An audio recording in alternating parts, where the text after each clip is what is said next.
What is going on, people? TripleM back again with another video, and tonight we're going to be talking about Brazil beating Switzerland 1-0 and some of the tactical things that I noticed in that game that I thought were very interesting. But before we do, massive shout out to the African nations today, because Cameroon, what a comeback. Probably one of the most important moments in Cameroon's history in a footballing sense, to come back from behind to finish that game 3-3 in spectacular fashion against Serbia when the game looked done at halftime. Now, Cameroon may go on to get knocked out and probably will be knocked out, let's be honest, but that is still an impressive comeback and an impressive feat. And then you've got Ghana beating South Korea 3-2. What a beautiful day of World Cup football. Mwah. Genuinely, chef's kiss. It was excellent stuff. But I chose to talk about Brazil because, one, they're a team that I haven't covered on the channel so far. And two, there were some interesting tactical things that happened in this game. And I think people need to start waking up and realizing that Sweden are not a terrible team. Yes, they look very boring. Yes, they look very vanilla. But they're solid. They're rigid, they're well coached, and they defend really well. They make Brazil look overhyped. They make Brazil look not that good. And instead of saying Brazil weren't that good or Brazil weren't off the pace, no, give some credit to Sweden and say, wow, they made one of the top teams look bad, because they did it to France. They did it to France in the Euros now. Let's not forget, let's not rewrite history and pretend like Sweden don't have a habit of making better teams look a lot worse against them because of how solid they are defensively and how stubborn they are. So Switzerland, they deserve some credit even though they lost today. But let's talk about this man, Vinicius Jr. What an exceptional player. Genuinely speaking, is there anything that this guy cannot do? His finishing is absolutely insane. His dribbling ability is a wonder to watch. He's so good at skipping past and gliding past players. He obviously doesn't do it all the time, but when he does, it's just, it's eye candy. It's absolute eye candy. He's a fantastic player, and Real Madrid are lucky to have this guy. What an absolute baller. Then you have this guy who plays for Manchester United. I can't even believe that this guy is a Manchester United player. What a goal. What a finish to send his nation into the lead. Now, Vinicius scored a goal, obviously, but it was disallowed, so that makes Casemiro's goal all the more important. The technique, the awareness, the confidence to try such an audacious shot. And I know people will say there was a deflection. It wasn't really that impressive because of the deflection. Now, mate, that was one of the best goals I've seen at the World Cup. Cody Gakpo's goal was pretty cool. The goal that I forget who, the Cameroonian player who chipped the keeper, that was an ice cold goal and probably goal of the tournament so far. But Casemiro is in the top 5, at least, maybe top 3 at a push if we're being kind. Definitely top 5 though, in terms of goal of the tournament so far. What a beautiful strike. He struck it so cleanly and so purely. Now, in terms of tactics, this is how Brazil lined up. And they really struggled in the first half because, again, Switzerland, very, very difficult to break through. You can't really play through the middle of them. So, again, you're forced to go out wide. And you notice that Brazil struggled without Neymar today, in the sense that when Neymar is on the pitch, he tends to draw a lot of attention. He tends to draw a lot of fouls, which means you win a lot of free kicks that you wouldn't otherwise win, which is very important, especially at this level. Set pieces can be the difference between you going through to the next round and you packing your bags and going home. That's how competitive this World Cup is, and that's how competitive football is at this level. But on top of that, Neymar draws attention, which is important because for off-the-ball movement, right? It's important for off-the-ball movement. If Neymar is playing in the middle here, let's just pretend Fred is Neymar, right? All of a sudden, he's drawing all 3 of these players here, and that creates space for Paqueta. That creates space for Casemiro to maybe push up. That creates space for Rafinha to drop deep and come in and play here. But that wasn't the case today because Neymar wasn't on the field. And Fred's presence in the midfield and Paqueta's presence in the midfield today just wasn't felt.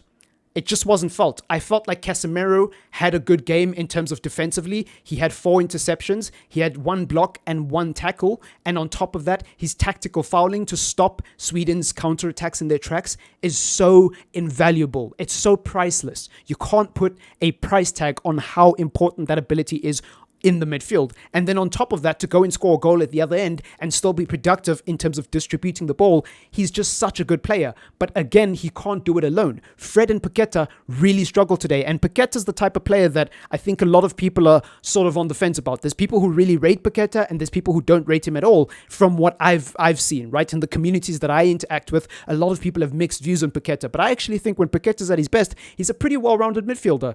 he can carry the ball forward. He can play balls into the final third. He can play line-breaking passes. He can be somebody who's a good ball progressor, but also works really hard defensively and can be a very good asset in terms of providing balance in the team. And so on paper, this midfield to me makes a lot of sense. But in practice and in practicality, it didn't play well. Fred really struggled to get into the game because we know Fred's technical deficiencies. Defensively, he was great in terms of working hard, in terms of getting interceptions, in terms of breaking up the play, in terms of making things really difficult for Sweden. We know Fred can do that. That's not a surprise at all, especially for Manchester United fans. The question is, what is he doing going forward? Now, Brazil really, really struggled in that first half, and the game was very boring. They switched it up. They made a bunch of changes. They started by taking off, I believe it was Paqueta.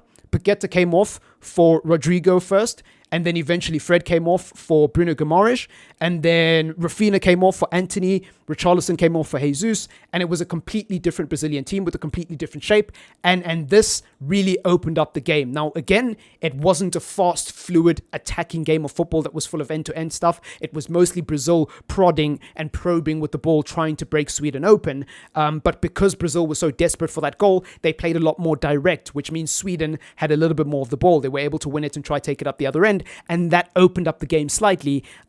Again, still not the most entertaining game, though.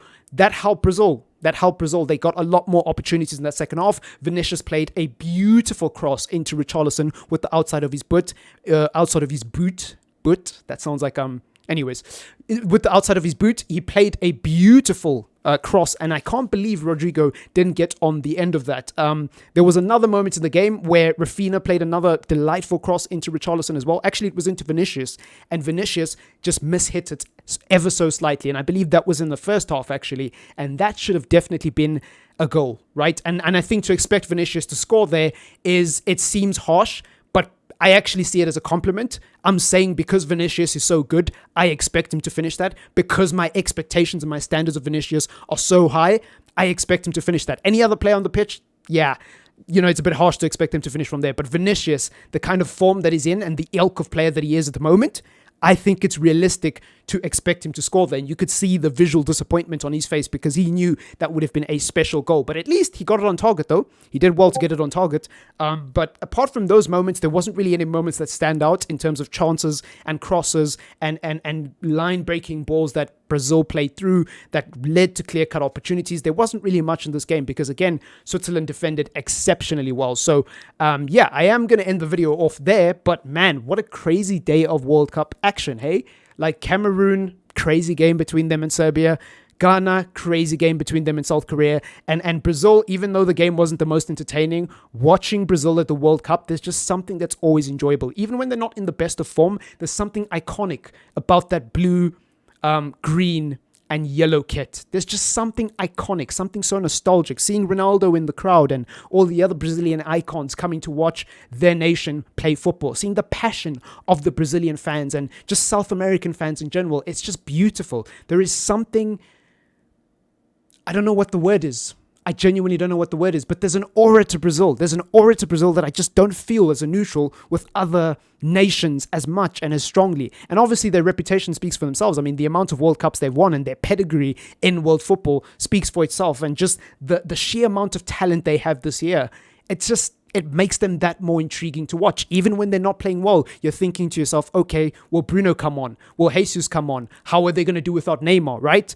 Like, you're thinking, like, what changes is the coach going to make? What crazy formation is he going to try to play to break the deadlock in this game, Because they've got that many players. It's such a diverse team, and I absolutely love it. An abundance of talent. Anyways, I'm waffling now, so I will end off the video. Leave a like if you did enjoy it. Subscribe to the channel if you are new, and I appreciate you for tuning in. Peace.